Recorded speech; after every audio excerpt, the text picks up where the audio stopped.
నమో సూర్యనారాయణ. మరో మంచి విషయంతో మీ ముందుకు వచ్చాను. ఒక వీడియోలో నేను చెప్పాను, మానసిక శక్తి యుక్తులు. మనం పని చేయడానికి శక్తి కావాలి. మన శరీరానికి కండరాల శక్తి, ఇవన్నీ కూడా నేను చెప్పేశాను. శక్తి అనేది రూపాల్లో అందుతుంది.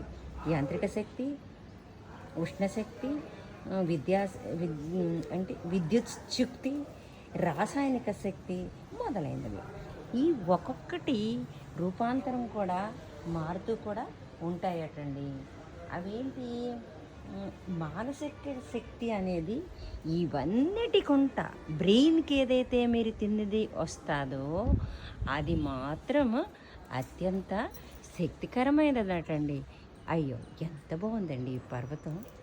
బాగుంది బాగుంది బాగుంది. చిన్న కొండ, పర్వతంతో అవదు. బాగుంది. ఎన్ని నిధులు ఉన్నాయో, ఎన్ని మొక్కలు ఎన్ని ఉన్నాయో. Okay okay okay, nice.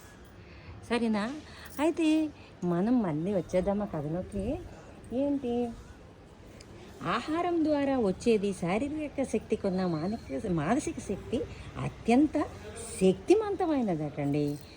మానసిక శక్తి ఏదైతే ఉందో శరీరానికి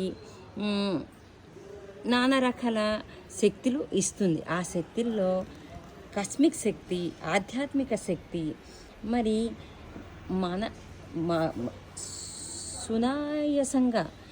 సునాయాసంగా తీసుకునే నిక్షేపంగా చేసుకుంటుంది.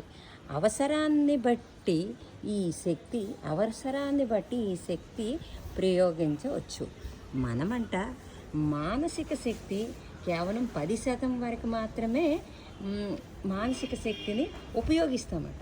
అంటే ఈ శారీరక శక్తి 90%, 100%లో 90% మీరు ఉపయోగిస్తే ఎంతో, ఈ 10%నే కరెక్ట్గా మనం ఉపయోగిస్తే అంతకుండా గొప్ప, అంటే అతి బలమైనది అన్నమాట. చాలా బాగుందండి ఇక్కడ. అయితే అంటే అసలు మానసిక శక్తి వాడడం ఎలాగా మీకు తెలుసా? ఎవరు వాడుకుంటారో వాడు జీవితంలో ముందుకుంటారంట. ఈ ఒక్క మానసిక శక్తిని ఎవరైతే వాడుకుంటారో వాళ్ళు జీవితంలో ముందుకుంటారంటే కట్ల సంపాదించి డబ్బు గడించడం అనేదే కాదు. అంటే మునులు, ఋషులు, గాంధీ దగ్గర ఏం ఆస్తి ఉండేదండి? నాకు తెలిసి లాల్ బహదూర్ శాస్త్రి అనుకుంటా, అతను ఎప్పుడు కూడా ప్రెసిడెంట్ నివాసంలో కూడా ఉండలేదు. వాళ్ళ పేర్లు కూడా అదే గాంధీ జయంతి రోజు అతని జయంతి కూడా అనుకుంటా. ఇది కొంచెం కన్ఫామ్ కాదు, నేను గూగుల్ కొట్టి మళ్ళీ చెప్తా. ఏంటంటే సెలవు తీసుకున్నాను. అయితే మన మానసిక శక్తి కంట్రోల్ చేసేది జ్ఞానశక్తి అట. మనస్సు కంప్యూటర్లా సాఫ్ట్వేర్ లాంటిది. అంటే బ్రెయిన్ కానీ కంప్యూటర్ అయితే మన మనసు అట సాఫ్ట్వేర్ అట. బాగుంది. అందుకే సాఫ్ట్గా చూసుకోవాలి. మనసుకి అర్థం ఎరిగినా మనసు ఎరిగినా అతకడం చాలా కష్టం అంటారు. కానీ ఎవ్వరు కూడా ఇరుక్కోవడానికి ఎవ్వరు కూడా ప్రయత్నించరండి, అతకడానికే ప్రయత్నిస్తారు. అంతే కదా? సరే, ఏమి అందిస్తే మనకు అవసరమైనది తిరిగి వాటినే అందిస్తుంది. ఇవి నేను ఆల్రెడీ చెప్పాను, కానీ కొంచెం వివరణగా చెప్తున్నాను. మనస్సుకు ఏ విషయాలు తీసుకోవాలో తిరిగి అవసరమైనప్పుడు అవే విషయాలను ఎలా బయటికి స్పందించాలో పూర్తిగా తెలియదు. దీన్ని యోగా, కొంచెం ప్రకృతి గురించి మార్చుదామా? దీన్ని ఏంటి యోగా భాషలో విజ్ఞానంలో కోశం అంటారు. ఏమంటారు? కోశం అంటారు. ఈ కోశాలు 5 రకాల కోశాలండి. అన్నమయ్య కోశ, ప్రణామయ కోశ, మనోరమ కోశ, విజ్ఞామాయ కోశ, విజ్ఞామాయ కోశ, ఆనందమయ కోశ. కొంచెం ఇబ్బంది అవుతుంది చెప్పడం.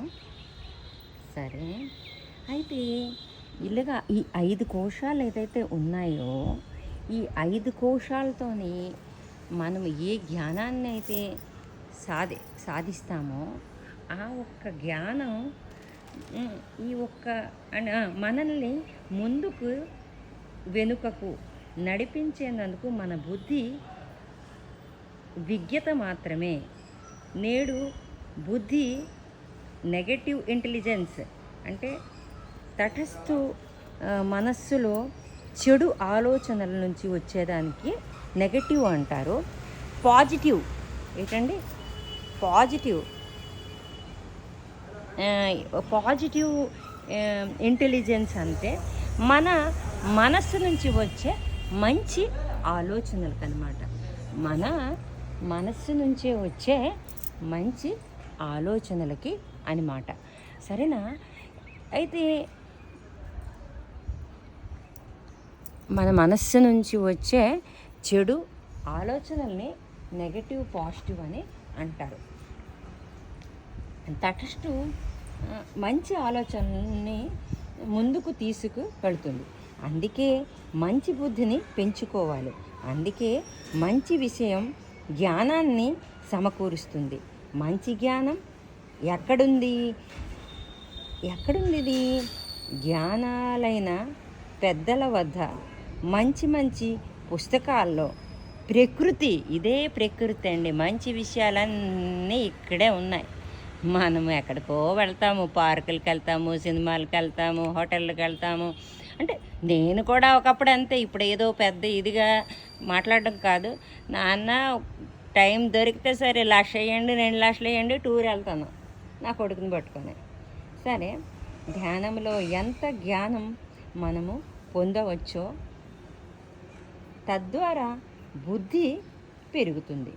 మంచి ఆలోచనలతో మనస్సుకి ముందుకి వెళ్ళండి. మనం ఒక మంచి ఆలోచనలతో మనం ముందుకి వెళదాం. తర్వాత మనసు స్థితుల గురించి మరో వీడియోలో మీకు చెప్తాను. ఈరోజు నేను తెల్లవారు 4కే లేసా, కానీ మా నాన్నగారు ఫోన్ ఎత్తడానికి కూడా నాకు టైం లేదు. అంటే అంత బిజీ అయిపోయాను. మనకి మనం బిజీ చేసుకోవాలి. పని పాటు లేదయ్యా, పిచ్చిదయ్యా అన్నాడు కూడా ఉన్నారు. ఒక్క మారు నా ఫేస్ కూడా చూపించడం, నాకు మీడియాకి ఫేస్ చూపించడం కూడా నాకు ఇష్టం లేదు. కానీ వాడు ఇది మీ వాయిసా, ఇంకొకరి వాయిసా, వాళ్ళ రూల్స్ వాళ్ళ ఉద్యోగాలను బట్టి అడుగుతున్నారు. అందుకే ఒక్కొక్కసారి నేను ఎలా ఉన్నా ఆ ఫేస్ అనేది చూపించేస్తున్నాను అనమాట. ఎవరి కర్తవ్యం వాళ్ళది కదా. నాకు ఏవేవో టెక్నికల్గా చేయాలి, నాకు కొంత తెలీదు. ఇవాళ అందరికీ గంధము అమావాస్య, ఆదివారము అమావాస్య శుభాకాంక్షలు. ఇంతటితో సెలవులు తీసుకుంటున్నానండి. తప్పులుంటే మన్నించండి. దీపం అవ్వలేదు, వెళ్తా.